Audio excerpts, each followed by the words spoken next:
شاء الله لا حول ولا قوة إلا بالله العلي العظيم. أعوذ بالله السميع العليم من الشيطان اللعين الرجيم. بسم الله الرحمن الرحيم. الحمد لله رب العالمين بارئ الخلائق أجمعين، ثم الصلاة والسلام والتحية والإكرام على أشرف الأنبياء والمرسلين، مولانا ومولى الثقلين، شمس المشرقين والمغربين، جد الحسن والحسين، أبي القاسم محمد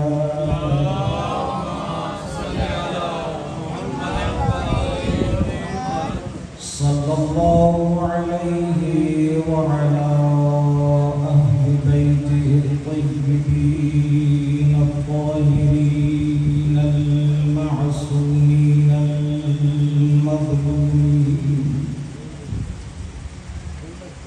لا سيما بقية الله في الأرضين،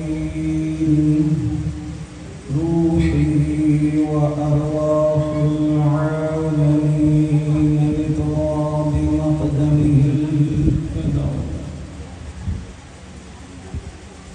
واللعنة الدائمة على أعدائهم من يوم عداوتهم إلى قيام يوم الدين.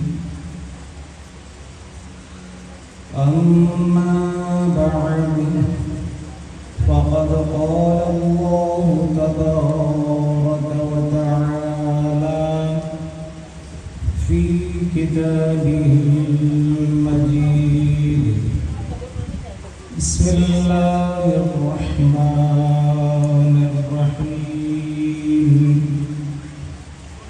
إنما وليكم الله ورسوله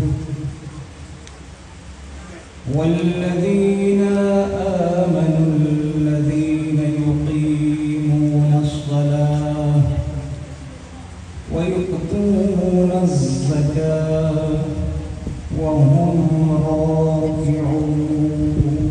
صلوات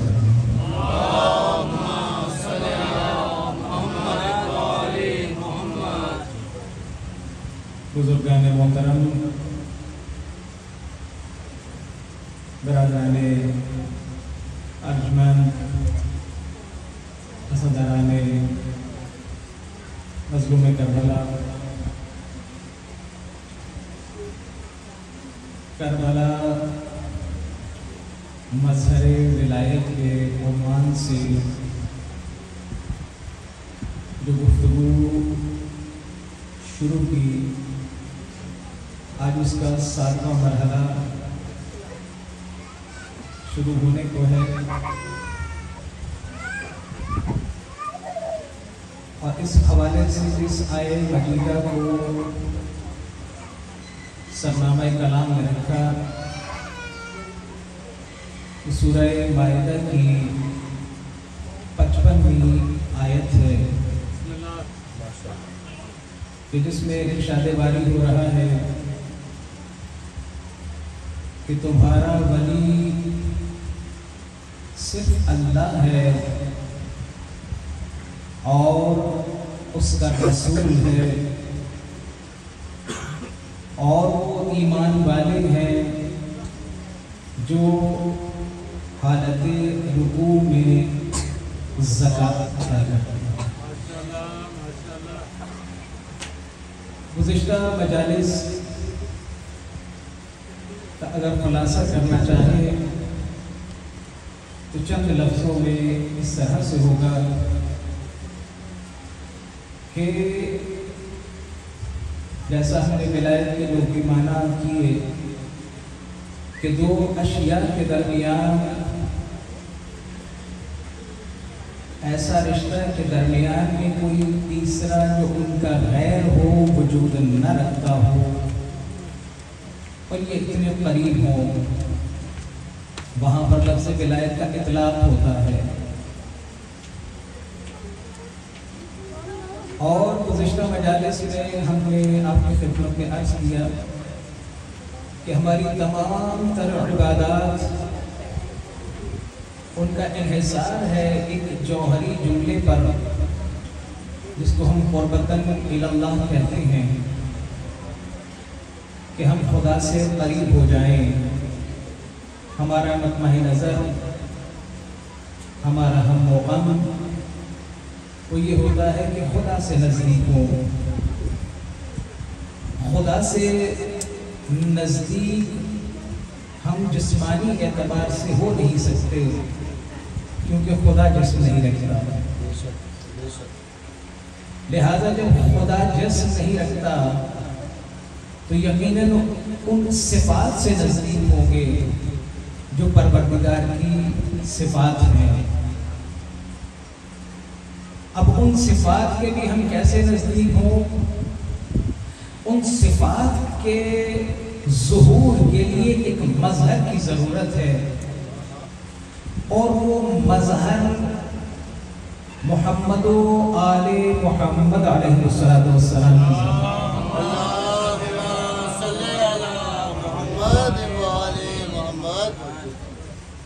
توجہ فرمائیے۔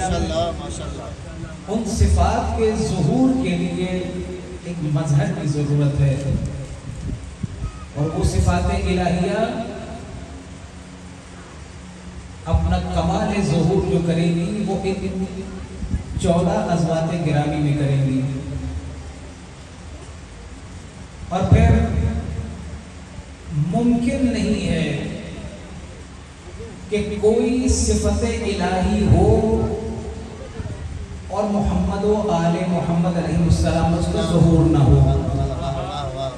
اور توجہ فرمائیے گا، اب نتائج کی طرف ہم جا رہے ہیں۔ یہ تقریباً پورے عشرے کا خلاصہ آپ کی خدمت میں عرض کرنے جا رہا ہوں۔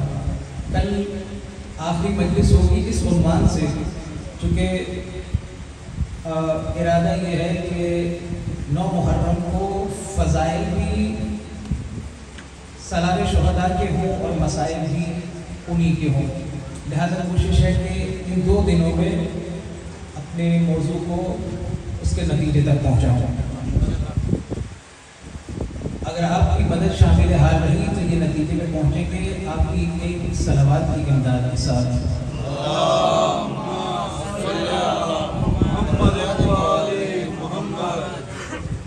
اور ظاہر سی بات ہے کہ یہ صفات ظاہری تو ہو نہیں سکتی، صفات باطنی ہوں گی۔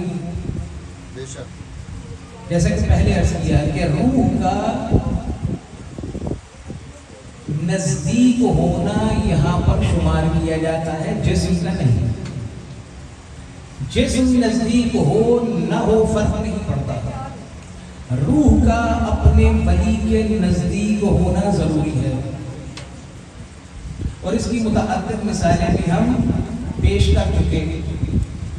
2 چیزیں ہیں کہ جو ضروری ہیں، وہ یہ کہ ولی ایک چیز رجس اس سے دور ہو، جب تک رجس دور نہیں ہوگا خدا کی صفت اس میں ظہور کر نہیں سکتی۔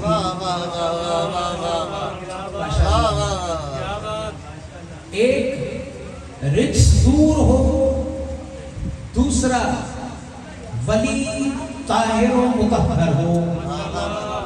یہ میں خود سے نہیں کہہ رہا، ہزاروں نہیں لاکھوں مرتبہ آپ نے علماء کی زبان سے یہ آیت مبارکہ کی تلاوت سنی ہے۔ بسم اللہ الرحمن الرحیم، انما یرید اللہ لیذھب عنکم الرجس۔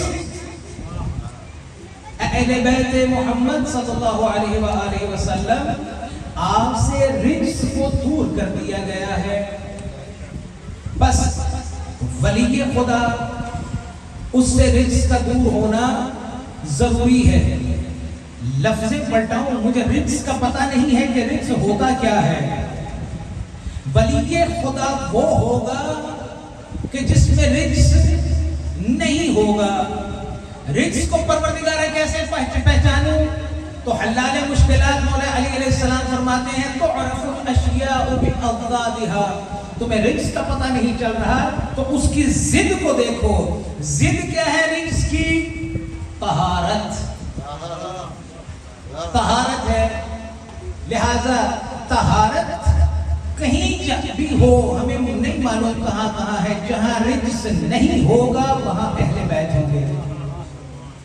یہ ایک سادہ سا فارمولہ ہے، جہاں رجس نہیں ہوگا وہاں اہل بیت ہوں گے، اور جہاں اہل بیت نہیں ہے سمجھ لے وہاں رجس ہے۔ اشارتاً کنایتاً عرض کر رہا ہوں، صاحبان نقطہ جو ہے وہ پہنچتے جائیں گے، اور جو نہیں پہنچے گا وہ اپنی قسمت انشاءاللہ۔ بہرحال تو طہارت کہاں کہاں ہونی چاہیے؟ کہاں کہاں طہارت ہونی چاہیے؟ کہتے ہیں طہارت عقیدے میں ہونی چاہیے، طہارت آپ کے عمل میں ہونی چاہیے، طہارت آپ کے اخلاق میں ہونی چاہیے۔ تینوں جگہ پر آپ کی طہارت کی ضرورت ہے۔ عقیدے کا طاہر ہونا کیا ہے؟ مجھے نہیں معلوم کہ میرا عقیدہ پاک و پاکیزہ کب ہے۔ جی ہاں، قرآن اور اہل بیت کی تعلیمات کو پڑھتے چلے جائیں، اگر عقیدہ آپ کا ان کے مطابق ہے تو آپ کا عقیدہ طاہر ہے، اور اگر ان کے مطابق نہیں ہے تو سوائے رجس کے اور کچھ نہیں ہے، سوائے نجاست کے وہ عقیدہ نہیں ہو سکتا۔ اب چاہے وہ ہماری مجلسیں ہو، چاہے ہمارا ماتم ہو، چاہے ہماری نمازیں ہی کیوں نہ ہو، اگر اہل بیت کے نزدیک نہیں کرتی وہ عبادت، جی تو وہ طاہر نہیں ہے۔ بڑی ذمہ داری سے عرض کر رہا ہوں، چونکہ تمام صفات الہیہ کا ظہور جو ہے ان میں ہونا ہے، اور اگر نماز کے اندر بھی اہل بیت نہیں ہے، اللہم صلی علی محمد و آل محمد کہہ کر پروردگار نے کہ نماز میں جب تک درود نہیں پڑھو گے تو نماز نہیں ہے، اور نماز کے لیے کہا گیا ہے کہ ان قبلت قبل ما سوا وَإِنْ رُدَّتْ رُدَّتْ مَا سِوَا۔ اگر نماز قبول تو سب کچھ قبول، اگر یہ رد ہو گئی تو سب کچھ رد ہو گیا۔ توجہ فرما رہے ہیں؟ جی ہاں، تو بھائی عقیدہ، اس میں طہارت کی ضرورت ہے۔ عقیدہ کیسا ہونا چاہیے؟ عقیدہ وہ ہونا چاہیے جو اہل بیت نے کہا۔ اہل بیت نے خود کو رب کہا یا خود کو بندہ کہا؟ توجہ فرمائیں گے، یہ بہت سے کئی ہزار لاکھوں لوگوں کے لیے پیغام ہے حضور۔ خود کو کیا کہا؟ بندہ کہا، بندہ ہونے پر فخر کیا، یا کچھ اور کہا؟ اگر وہ بندہ کہا تو وہ عقیدہ ہونا چاہیے۔ کتنے ہی لوگ خود اہل بیت کو سمجھنا، آل محمد کو سمجھنا، یہ کسی پولیس رات سے کم نہیں ہے۔ پولیس رات کیا ہے؟ اس کے بارے میں کیا سن رکھا ہے آپ نے؟ جی وہ تلوار کی دھار سے زیادہ تیز ہوگا، ایسا ہی ہے، تلوار کی دھار سے زیادہ تیز ہوگا۔ الدنیا مزرعۃ الآخرہ، مجھے نہیں پتا وہ آخرت میں کسی نے دیکھا پولیس رات؟ نہیں دیکھا، نہیں دیکھا. دنیا میں کیا کہا جاتا ہے؟ الدنیا مزرعۃ الآخرہ. وہ پورے صراط کو کئی لوگ ایسے ہوں گے جو گرتے پڑتے جائیں گے, کچھ ایسے ہوں گے جو برق رفتاری سے گزر جائیں گے. وہ کیسے گزریں گے؟ کیونکہ دنیا میں انہوں نے اہل بیت کو سمجھ لیا ہوگا. دنیا میں اہل بیت کو سمجھنا کسی پورے صراط سے کم نہیں ہے. حضور عمریں گزر جاتی ہیں تب جا کر کے کچھ معرفت حاصل ہوتی ہے. کتنے ہی ایسے لوگ ہیں جو آگے بڑھ گئے, فنا ہو گئے, اور کتنے ہی ایسے لوگ ہیں جو پیچھے رہ گئے تب بھی فنا ہو گئے. نہیں, یہ بھی نہیں سمجھیں گے. میں ذرا غدیر کے پاس کرتا ہوں آپ کو. پیغمبر نے پریکٹیکل کر کے دکھایا. غدیر نہیں پڑھنا مجھے, لیکن اس جملے کو میں آپ کے لیے ملموس کر کے سامنے پیش کرنا چاہتا ہوں. کیا کہا؟ جو آگے گزر گئے ہیں ان کو واپس بلاؤ, اور جو پیچھے رہ گئے ہیں ان کا انتظار کرو. اعلان کس چیز کا ہونا ہے؟ اپنے بھائی کا اعلان کرنا. انہوں نے پوری دنیا جانتی ہے کہ علی رسول کے بھائی ہیں. نہیں, اعلان ولایت ہونا ہے. یہ اتنا خطرناک ہے مسئلہ کہ جو آگے بڑھ گیا وہ بھی فنا, جو پیچھے رہ گیا وہ بھی فنا. کتنے ہی ایسے لوگ ہیں جنہوں نے عقیدے میں اپنے آپ کو خراب کیا, آگے بڑھ گئے غازی بن گئے فنا, پیچھے رہ کے مقصر بن گئے فنا ہو گئے. توجہ فرما رہے ہیں؟ ان سے نہ آگے بڑھنا ہے نہ پیچھے رہنا ہے. درمیان والا رستہ اپنانا ہے. کون سا رستہ ہے؟ جو اہل بیت کا ہے. اور وہی رستہ, وہی عقیدہ طہارت کا عقیدہ ہے, وہی عقیدہ صحیح عقیدہ ہے. اور اگر اس عقیدے کے حد سے ہٹ کر کوئی بھی عقیدہ آپ نے اپنایا تو یقین کریں وہ رجس ہے. وہ کیا ہے؟ پلیدی ہے, جو کہ اہل بیت سے دور ہے. اور اہل بیت سے کیا دور ہے؟ رجس کو دور کیا ہے. کس نے کیا ہے؟ پروردگار نے کیا ہے. سچے پروردگار نے یہ خود قرآن میں کہا ہے. صلوات پڑھیں محمد والے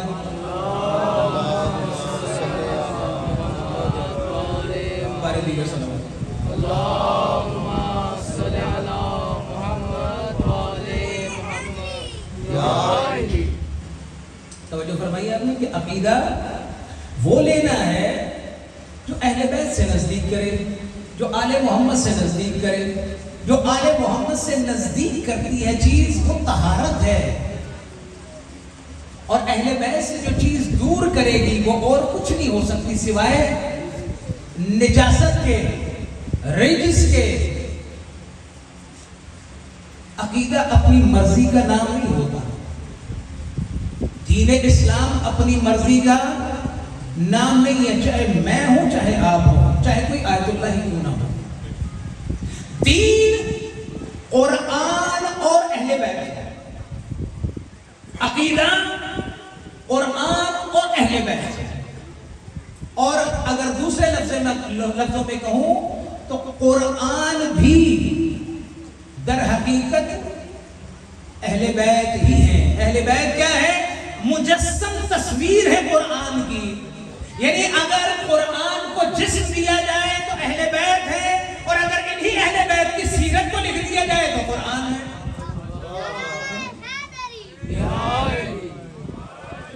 نعرہ تکبیر, اللہ اکبر, نعرہ رسالت, یا رسول اللہ, کل کمان نعرہ حیدری. توجہ فرما رہے ہیں؟ میری اور آپ کی مرضی کا نام عقیدہ نہیں ہے, نہ ایک اسلام ہے. جی میرا دل کیا کہ آج کل کے حالات کو دیکھ کر ممبروں کو دیکھ کے میں عرض کر رہا ہوں, دل کیا مجلس پڑھوں, آ گئی یہاں پر, اور جو دل کیا یہاں سے پڑھنا شروع کر دیا. توجہ فرمائیں, جو دل کیا وہ پڑھنا شروع کر دیا. او بھائی, میرے اور آپ کے دل کی اسلام میں کوئی حیثیت نہیں ہے. اگر کسی کے دل کی حیثیت ہے تو وہ 14 ہے, 15واں پیدا نہیں ہوا.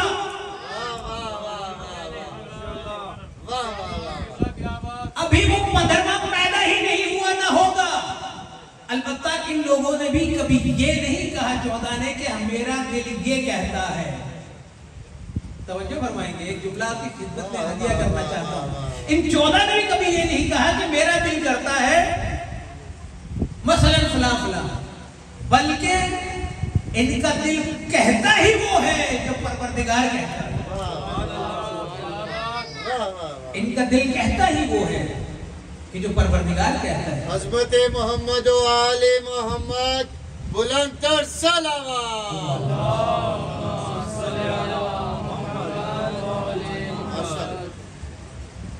ہماری مجلسیں, ہمارا ماتم,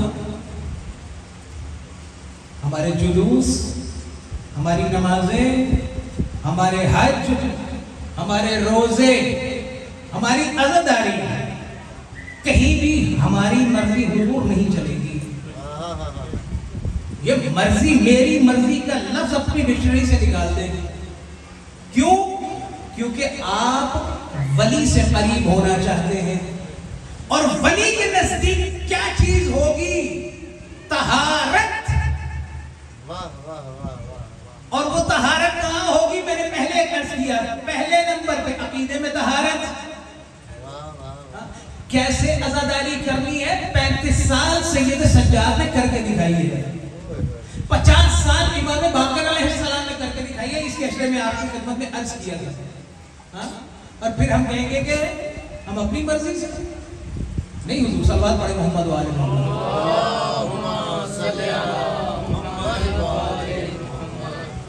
عقیدہ میں طہارت ہونی چاہیے, فکر میں طہارت ہونی چاہیے, ہماری فکر میں بھی طہارت ہونی چاہیے. لوٹنا نجاست ہے, رجس ہے. جو دشمن آل محمد ہوگا وہ لوٹے گا. آل محمد کی یہ سیرت ہے کہ وہ مال کو لوٹاتے ہیں, لوٹتے نہیں ہیں. اور ایک جملہ اور آپ کی خدمت میں پیش کر دوں, اور وہ یہ کہ جو غصب کرتا ہے وہ آل محمد کا دشمن ہے. لفظ پڑھ لوں, جو غصب کرتا ہے وہ رجس ہے. جو حقدار کو اس کا حق واپس کرتا ہے وہ ہے آل محمد. جو لوٹتا ہے, جو غصب کرتا ہے, یہ لفافے میں بند آپ کی خدمت میں عرض کر رہا ہوں. بہت سارے دوست ابھی جو ہے وہ دن کے تھکے ہوئے ہیں, کاش یہ تھکاوٹ دور ہو گئی ہوتی. ایک نعرہ لگا دیں ذرا.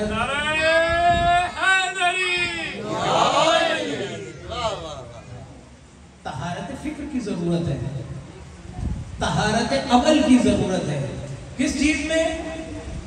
عقیدے میں بھی, عمل میں بھی. اب مسجد میں جائیں, جو ابھی تک سو رہا ہے اس کو جگانے کے لیے عرض کر رہا ہوں. مسجد میں جائیں, کسی کو غلط وضو کرتے دکھائے دے رہا, دیکھ لیا کسی کو, اور ہے بھی بزرگ بڑے, تو کیسے ان کو متوجہ کریں گے؟ ہر کوئی اپنے حساب سے کریں گے.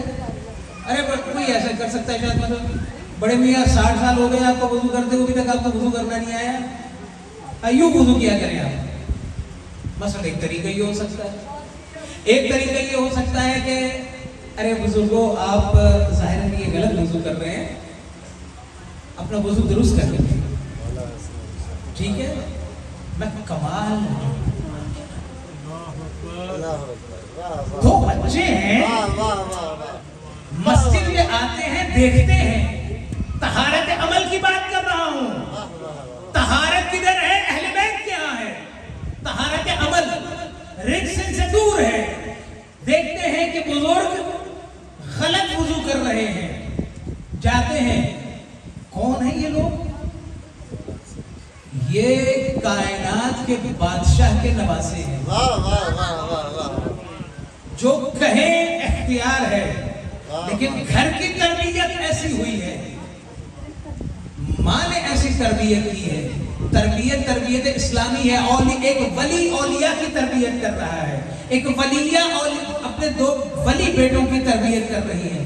کہتے ہیں کہ اے بزرگ ہم دونوں وضو کرنے جا رہے ہیں, دیکھیے ہم میں سے کون درست وضو کرتا ہے. سبحان اللہ. واہ واہ واہ. میں اپنے بچوں کو سنانے کے لیے واہ واہ واہ. بتائیے کہ دونوں میں سے کون صحیح وضو کرتا ہے؟ یہ لفظوں پہ غور کیجیے گا. بالکل ایسے ہی. کون صحیح وضو کرتا ہے؟ جیسے ہی وضو کر لیا تو وہ بزرگ کہنے لگے میں سمجھ گیا، میں غلط تھا، تم دونوں صحیح ہو. واہ واہ واہ. یہاں پر کیا کیا جملہ آپ کی خدمت میں پیش کرنا چاہتا ہوں. یہاں کیا کیا غلط نہیں تھا. ایک طرف شریعت ہے جو کہہ رہی ہے کہ اس کا وضو ٹھیک کروانا ہے، دوسری طرف اخلاق اسلامی ہے، اجازت نہیں دیتا کہ بزرگ کو غلط کہہ سکیں. ایک طرف نانا کا دین ہے جس کی حفاظت کرنی ہے، دوسری طرف اس انسان کی بڑی عمر ہے جس کا لحاظ بھی کرنا ہے. تو کیا کیا؟ لفظ غلط کو دوسری طرف پلٹا دیا، اپنی طرف لفظ صحیح کو پلٹا دیا.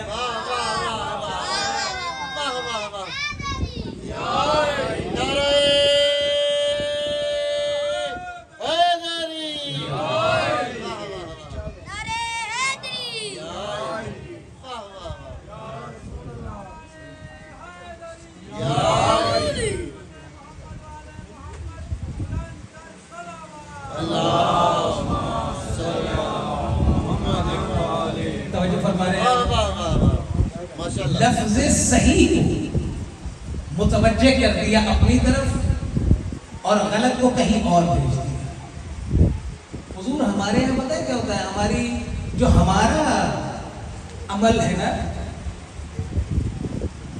وہ ایک صاحب جو ہے وہ ہمارے استاد بتا رہے تھے کہ ایمبولنس جا رہی تھی. اب ایمبولنس میں کون ہوگا؟ مریض ہوگا نا، اور خاص طور پر وہ ہوٹر بج رہا ہے تو اس کا مطلب اس کی جان خطرے میں ہے. وہ اس کی جان کو بچانے کے لیے 4-5 افراد کو کچلتا ہوا چلا گیا اور 5 بندے ڈھیر ہو گئے. ایک کام درست کرنے کے لیے ہم 4 غلط کر دیتے ہیں. تربیت کے عنوان سے ہم کئی لوگوں کا دل توڑ دیتے ہیں. ایسا ہوتا ہے نہیں؟ لیکن جب اہل بیت سے ہم نے سیکھنا ہے، آل محمد سے جن کو ولی مانا ہے، ان کا عمل دیکھیں. پیغمبر فرماتے ہیں کہ میں محبت کرتا ہوں ایسے شخص سے کہ جو میرے عیب مجھے ہدیہ کرتا ہے. میں ایسے شخص سے پیار کرتا ہوں جو میرے عیب مجھے ہدیہ کرتا ہے. قربان جب لفظ ہدیہ پر، اس کا ترجمہ یوں بھی پیغمبر یوں بھی کہہ سکتے تھے نا، مجھے پیار ہے ایسے شخص سے جو مجھے میرے عیب بتاتا ہے. ذرا لفظوں کی نزاکت تو دیکھیے گا. جو میرے عیب مجھے بتائے مجھے وہ اچھا لگتا ہے. نہیں، فرمایا کہ جو مجھے میرے عیب بتائے گا نہیں، جو ہدیہ دے گا.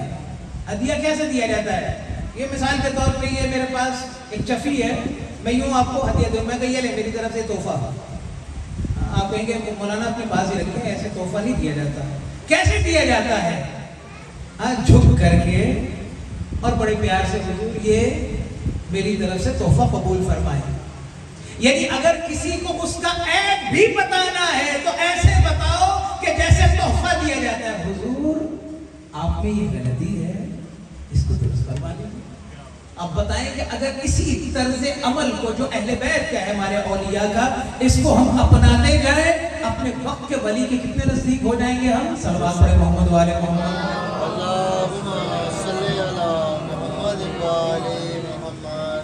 توجہ فرمائیے. طہارت فکر، طہارت عمل، اور تیسرا طہارت اخلاق. اچھا، اخلاق کی میں نے لفظ استعمال کی تو آپ کے فوراً ذہن میں کہ فلانا مثلا بہت با اخلاق ہے، جھک کے سلام کرتا ہے، کندھے نیچے کر کے چلتا ہے اور ہمیشہ مسکرا کے جواب دیتا ہے. حضور یہ اخلاق نہیں ہوتا. ہمارے ہاں اخلاق تقریباً دروازہ اس کا بند ہو چکا ہے. آپ کہیں گے تو یہ اخلاق کیا ہوتا ہے؟ جی، یہ جتنے میں نے آپ کو گنوائی یہ ادب ہیں، آداب اسلامی ہے بیٹا. یہ اخلاق اسلامی نہیں ہے. اشارہ کر چکا ہوں پہلے مجالس میں، سخاوت کی طرف اشارہ کیا تھا. سخاوت روحانی ہوتی ہے یا عمل میں ہوتی ہے؟ کوئی انسان اس کی سخاوت کدھر ہوتی ہے؟ یہ اس کی روح میں ہوتی ہے. شجاعت کدھر ہوتی ہے؟ روح میں ہوتی ہے. ایک سوال کروں پھر سناٹا چاہیے. حر نے، ابھی جناب حر نہیں کہوں گا، حر نے امام کے گھوڑے کی لجام میں ہاتھ ڈالا تھا کہ نہیں ڈالا تھا؟ جب ڈالا تھا تو آپ اس کو کیا کہیں گے؟ عربی میں شجاعت کہیں گے، شجاعت کہیں گے یا بزدل کہیں گے؟ بزدل نہیں کہہ سکتے. بزدل اس لیے نہیں کہہ سکتے کہ جو اس نے یہ حرکت کی ہے اس وقت کی ہے کہ جب غازی بھی موجود ہیں. بس ایسے شخص کو ہم بزدل تو نہیں کہہ سکتے. شجاع کہنا یہاں یہ بھی سمجھ میں نہیں آتا. تو ایسے میں میر انیس نے ہمارے لیے یہ مشکل حل کر دی. وہ کہتے ہیں کہ اس حالت کو تحور کہتے ہیں. دیکھیے گا میرے ہاتھوں کی طرف، شجاعت اس حالت کو کہتے ہیں جو معتدل ہوتی ہے. اگر یہ خراب ہونا شروع ہو جائے تو بزدلی کی طرف جاتی ہے، اور اگر یہ حد سے بڑھنی شروع ہو جائے تو تحور ہو جاتا ہے. حر نے کیا ہے تحور. شجاعت کیا ہے؟ اس کا مظاہرہ کر رہے ہیں غازی. جب وقت پڑے تو تلوار کھینچے، لیکن اس وقت غازی کیا کر رہے ہیں؟ اپنے وقت کے امام کی نگاہوں میں دیکھ رہے ہیں کہ ادھر سے کیا حکم آتا ہے. اور بھائی پیپر کی تلواریں چلانا شجاعت نہیں ہوا کرتی، وہ تحور ہوا کرتا ہے. تلوار تب چلائے جب امام کہے، نیام میں رکھ دو جب امام کہے. مالک اشتر کی مثال دی تھی، چلاتے چلاتے چلاتے دشمن کے خیمے تک پہنچ گئے. شجاعت کہا واپس آ جاؤ، نیام میں رکھی واپس آ گئے. شجاعت. توجہ فرما رہے؟ شجاعت ہے، اعتدال کا نام ہے. اور جو ہے تحقر کا شکار ہوتا ہے. تو ہمیں کیا کرنی ہے؟ شجاعت سیکھنی ہے. کس سے سیکھیں؟ اہل بیت سے سیکھیں. عزیزو ہمارے اندر جو ہے نا، اور جو بھی اس کے خلاف ہوگا وہ رجس ہے، اور رجس سے ہمیں دور رہنا ہے. کیوں؟ یہ بڑا آٹومیٹک قسم کا سفر ہے، خود بخود ہو جاتا ہے. یعنی کیا؟ اگر آپ اہل بیت سے نزدیک ہوں گے رجس سے خود بخود دور ہوتے چلے جائیں گے. توجہ فرمائیں گے؟ اہل بیت سے جب نزدیک ہو رہے ہوں گے تو رجس سے خود بخود دور ہوتے چلے جائیں گے. لیکن کہیں ایسا نہ ہو کہ ہمارے اندر یہ رجس آتے چلے گئے تو اہل بیت سے دور ہوتے چلے جائیں گے اور اس رجس کے نزدیک ہو جائیں گے. بلکہ قرآن کی اصطلاح میں خود رجس بن جائیں گے، خود رجس بن جائیں گے. بس یہی میں بات تمام کرنے والا ہوں. خود رجس بن جائیں گے. فتح مکہ کے وقت یہ آیت اتری، اللہ کہتا ہے کہ اے نبی یہ آپ کے سامنے اللہ کی قسم اٹھائیں گے کہ ہمیں چھوڑ دو، تو آپ ان کو چھوڑ ہی دیں گے. کیونکہ یہ سارے کے سارے رجس ہیں. یہ نہیں کہا کہ یہ رجس میں مبتلا ہے، فلان ان کی شے رجس ہے، فلان یہ خود رجس ہے، یہ خود نجاست بن چکے ہیں. اور ملموس مثال دیتا ہوں، اور آخری مثال وہ کیا کہ جس وقت مولا مدینے سے نکلنے لگے ہیں اور ولید کے دربار سے نکلے ہیں تو دربار سے نکلتے وقت جب پہلی مرتبہ نکلے تو مروان رستے میں ملا. کہا میری مانیے تو یزید کی بیعت کر لیجئے، آپ کی جان بچ جائے گی. مولا نے کہا دور ہو جا انکا رجس، تم میری نظروں سے دور ہو جا، تو خود رجس ہے. کب حالت بنتی ہے؟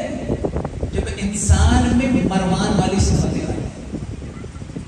ہم اپنے ولی کے نزدیک نہیں ہو سکتے جب تک ہماری طہارت فکر نہ ہو، طہارت عقیدہ نہ ہو، طہارت اخلاق و عمل نہ ہو. صلوات پڑھیں محمد و آل محمد.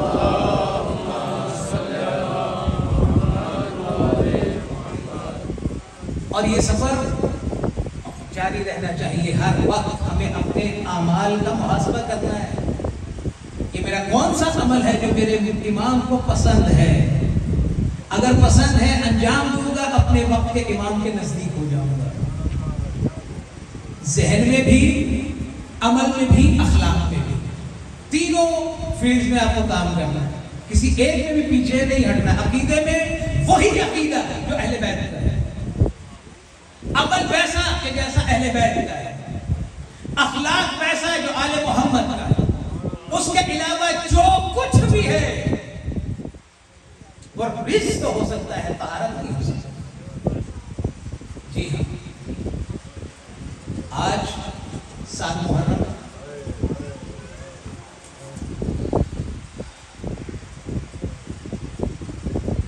مقاتل میں لکھا ہے کہ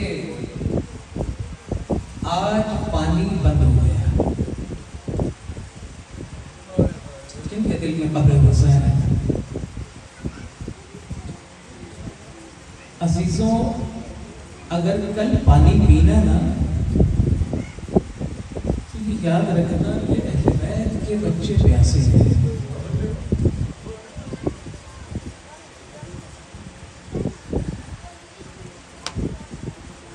شب عاشور مائیں اپنے بچوں کو تیار کر رہی ہیں. دن چڑھا، صحابہ جا رہے ہیں، ایک کے بعد ایک شہید ہو رہا ہے. اتنے میں گفتگو ہو رہی ہے جناب علی اکبر کی اور جناب غازی کی. اکبر کہتے ہیں کہ میں بابا پر پہلے فدا ہوں گا. غازی کہتے ہیں نہیں اکبر، تو چلا گیا تو آقا کی آنکھوں کا نور چلا جائے گا. العظمۃ للہ. میں جاؤں گا جنگ لڑنے کے لیے، میں جو غلام ہوں. کہا چچا جان آپ نہیں جائیے گا. کہا کیوں؟ کہا آپ گئے تو میرے بابا کی کمر ٹوٹ جائے گی. یہ دونوں گفتگو کر رہے تھے کہ پاس ایک بچہ 12-13 سال کا وہ آ کر کے کہتا ہے کہ نہ آپ جائیے نہ آپ جائیے. آپ جائیں گے تو چچا جان کی آنکھوں کا نور چلا جائے گا. چچا جان اگر آپ گئے تو چچا جان کی کمر ٹوٹ جائے گی. میں یتیم ہوں، میرے جانے سے نہ ان کی آنکھوں کا نور جائے گا نہ ان کی کمر ٹوٹے گی. عزیزو، یہاں تک علماء پڑھتے ہیں، اگلی روایت کو مکمل نہیں کرتے. نزدیکی مولا نے سنا، مولا دوڑتے آئے، آ کر کے قاسم کو گلے لگایا. قاسم، ارے یہ تو نے کیا کہہ دیا؟ تو مجھے اکبر سے بھی زیادہ عزیز ہے. اجرکم علی الزارہ، اجرکم علی الزارہ. عزیزوں، بہت دیر تک گلے لگا کر کے روئے ہیں. سارا دن کئی مرتبہ اجازت چاہیے، مولا اجازت نہیں دے رہے. 50 ہجری ہے. مولا امام حسن علیہ السلام کو زہر مل گئی. مولا سب کو بلا رہے ہیں اور امام حسین کے سپرد کر رہے ہیں. دیکھو یہ وقت کے امام ہیں، اب تمہیں ان کی پیروی کرنی ہے. زینب و ام کلثوم اب آپ حسین کی تحت نظر ہیں، آپ کو ان کی پیروی کرنی ہے. ایک وقت آیا، کہا اب سب چلے جاؤ، اب صرف خالق اور مخلوق کا رب رہے گا. جیسے ہی سب چلے گئے نا، کہا فرما ذرا قاسم کو بلاؤ. 2.5 یا 3 سال کے ہیں قاسم. قاسم کو بلایا اور اپنے سینے کے ساتھ لگایا. سینے سے لگا کر کے بہت دیر تک روئے. کہا قاسم، قاسم دیکھو، یہ تمہیں ایک تعویذ دیے جا رہا ہوں. تمہارے اوپر بہت کڑا وقت آ جائے نا تو اس تعویذ کو کھول لینا. یہ تعویذ کب کھلا ہے؟ یہ تعویذ 10 سال کے بعد کھلا ہے. میں قربان جاؤں، ایسے بھائیوں پر 10 سال تک قاسم پر کبھی کوئی تکلیف نہیں آنے دی حسین نے. اس صاحبان کا نام ہے حسین کہ جس نے اپنے یتیم بھتیجے کے اوپر کبھی تکلیف نہیں آنے دی. عزیزوں، وہ وقت قاسم بھی سوچتے تھے کہ جب میرے چچا عباس اور حسین جیسے چچا ہو، میرے اوپر کون سی مشکل آن پڑے گی. لیکن ایک وقت آیا کہ جب قاسم کو چچا سے اجازت نہیں مل رہی، آ کر کے مقتل کے جملے ہیں، خیمے میں چھوٹے چھوٹے ہاتھوں کو لے کے گھٹنوں میں سر دے کے قاسم رونے لگے ہیں. جب بہت رو رہے تھے نا، اتنے میں مادر گرامی آئی ہیں. ماں آ کر کے کہتی ہے قاسم روتے کیوں ہو؟ کہا جب بھی جاتا ہوں چچا مرنے کی اجازت نہیں دیتے. میں پوچھتا ہوں کیوں؟ تو کہتے ہیں تم میرے بھائی کی نشانی ہے، میرے بھائی کی نشانی ہے. قاسم تجھے کیسے مرنے کی اجازت دے دوں؟ عزیزو، ایک مرتبہ دونوں ماں بیٹا بیٹھے ہیں. مائیں، خاص طور پر وہ بیوہ مائیں کہ جن کے بچے بچپنے میں یتیم ہو گئے ہوں. عزیزو، ایک ایک دن اپنے بچے کو غور سے دیکھتی ہیں. اے میرا بچہ بھی اتنا بڑا ہو گیا، کاش اس کا باپ ہوتا تو دیکھتا. میرا بچہ اتنا بڑا ہو گیا. عزیزو، کوئی چھوٹی سی تکلیف ہو جائے گا کسی یتیم کے بچے کو، عزیزو اس کی ماں پر بڑا گرا ہوتا ہے. لیکن عجیب ہے یہ کربلا کی مائیں. کہا قاسم، مجھے یاد پڑتا ہے کہ تو 2.5-3 سال کا تھا کہ جب تمہارے بابا نے یہ جملہ کہا تھا کہ جب بڑا مشکل کڑا وقت آ جائے تو یہ تعویذ کھولنا، ذرا بازو کرنا. اتنے میں دیکھا تو وہ ویسے کے ویسے تعویذ بندھا ہوا تھا. تعویذ کو پارا کیا، دیکھا قاسم اپنے بابا کے خط کو دیکھ کر کے پڑھ کر رونے لگے. اس پہ لکھا کیا ہوا تھا؟ اس پہ لکھا ہوا تھا، قاسم بیٹے، جب تمہارا چچا کربلا میں پہنچ جائے اور چاروں طرف سے دشمن کو گھیرے میں لے لے تو میرے بچے جہاد سے پیچھے مت ہٹنا اور اپنی جان کو قربان کرنا. عزیزو، یہ جیسے ہی نامہ دیکھا ہے نا، وہ قاسم جو پہلے بہت رو رہا تھا، ایک مرتبہ چہرے پہ ان کے بشاشیت آ گئی. چلتے آ رہے ہیں، حسین بھانپ گئے کہ ماجرا کیا ہے. جیسے ہی آئے ہیں کہا چچا جان اب مجھے کوئی نہیں روک سکتا. کہا کیا ہوا؟ کہا چچا جان، والد گرامی کا خط لے کر کے آیا ہوں. اب جیسے ہی بھائی نے بھائی کا خط دیکھا، عزیزو کبھی بھی کسی بھائی پہ یہ مشکل وقت نہ آئے کہ جب بھائی کو اپنے مرے بھائی کی یاد آئے. ایک مرتبہ بھائی کا خط دیکھا، آنکھوں سے لگایا، منہ سے چوما، اور بھیا کو وہ اپنا پرانا وقت بچپن کا یاد آ گیا. ایک مرتبہ قاسم کو گلے لگایا. مقتل میں لکھا ہے کہ بھائی اور بھتیجا، چچا بھتیجا اتنی دیر تک روئے کہ دونوں کو غش آ گیا. قاسم کو لے کر کے آئے خیمے میں آ کر کے صندوق کھولا ہے. قاسم اتنے نازک بدن ہے کہ قاسم کے جسم پر ذرا پوری نہیں آ رہی. 13 سال کا سن ہے. 13 سال کے سن میں کوئی ذرا ایسی نہیں ہے کہ جو قاسم کے سینے کو سمیٹ سکے. قاسم کا بدن نازنین ہے. 12-13 سال کے بچے کے جسم کو آپ اندازہ لگائیے ذرا. سر پہ کوئی خود نہیں ٹک رہا. سر چھوٹا ہے، خود بڑے ہیں. کیا کیا حسین نے؟ ایک مرتبہ بھائی کا امامہ نکالا، امامہ سر پہ باندھا ہے اور قاسم کے ذرا کوئی نہیں ہے. غازی، قاسم کے پاؤں رکابوں تک نہیں پہنچتے، رکابوں کو چھوٹا کر دو. اب جب رکابیں چھوٹی ہوئی ہے نا، سر پہ امام حسن کا امامہ پہنایا ہے، قاسم کو خود سوار کرایا ہے. کہا جاؤ قاسم اللہ کے حوالے، اور خود امام پیلے پر کھڑے ہو گئے ہیں.